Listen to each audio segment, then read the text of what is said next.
ವೀಕ್ಷಕರೇ, ನಟ D boss Darshan ಅವರ ಡೆಬಿಲ್ ಸಿನಿಮಾದ ಒಂದೇ ಒಂದು ಸಲ ಹಾಡು ಅಫಿಷಿಯಲ್ ಆಗಿ ಯೂಟ್ಯೂಬ್ನಲ್ಲಿ ರಿಲೀಸ್ ಆಗಿದ್ದು, ನಟ ಚಾಲೆಂಜಿಂಗ್ ಸ್ಟಾರ್ ದರ್ಶನ್ ಅವರ ಕ್ರೇಜ್ ಈಗಲೂ ಕೂಡ ಎಷ್ಟರ ಮಟ್ಟಿಗೆ ಇದೆ ಅನ್ನೋದಕ್ಕೆ ಈ ಒಂದು ಹಾಡೇ ಸಾಕ್ಷಿಯಾಗಿದೆ ಅಂತ ಹೇಳ್ಬಹುದಾಗಿದೆ. ವೀಕ್ಷಕರೇ, ಸಾಮಾನ್ಯ ಮೆಲೋಡಿ ಮತ್ತು ಸಾಮಾನ್ಯ ಲಿರಿಕ್ಸ್ ನ ಈ ಒಂದು ಹಾಡು ಯೂಟ್ಯೂಬ್ ನಲ್ಲಿ ಎಷ್ಟರ ಮಟ್ಟಿಗೆ ವೈರಲ್ ಆಗ್ತಿದೆ ಅಂದ್ರೆ ಇದಕ್ಕೆ ಕಾರಣ ನಟ ಚಾಲೆಂಜಿಂಗ್ ಸ್ಟಾರ್ ದರ್ಶನ್ ಅವರ ಕ್ರೇಜ್ ಅಂತಾನೆ ಹೇಳ್ಬಹುದಾಗಿದೆ.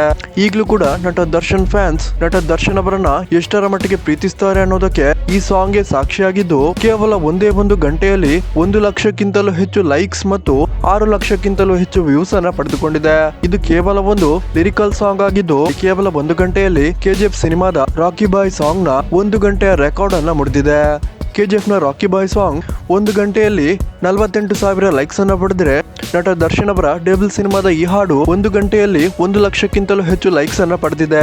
ಇಂತಹ ಸಮಯದಲ್ಲೂ ನಟ ದರ್ಶನ್ ಫ್ಯಾನ್ಸ್ ಗಳ ಕ್ರೇಜ್ ಇಷ್ಟರ ಮಟ್ಟಿಗೆ ಇರೋದು ನಿಜವಾಗ್ಲೂ ಬೇರೆಲ್ಲ ಸಿನಿಮಾ ನಟರಿಗೂ ಆಶ್ಚರ್ಯವನ್ನ ಮೂಡಿಸಿದೆ ಅಂತ ಹೇಳಿದ್ರೆ ತಪ್ಪಾಗೋದಿಲ್ಲ.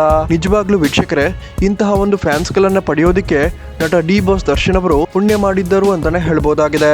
ವೀಕ್ಷಕರೇ, ನಿಮ್ಗೆ ಇದರ ಬಗ್ಗೆ ಏನ್ ಅನಿಸುತ್ತೆ ಅನ್ನೋದನ್ನ ದಯವಿಟ್ಟು ಕಮೆಂಟ್ ಮಾಡಿ ತಿಳಿಸಿ.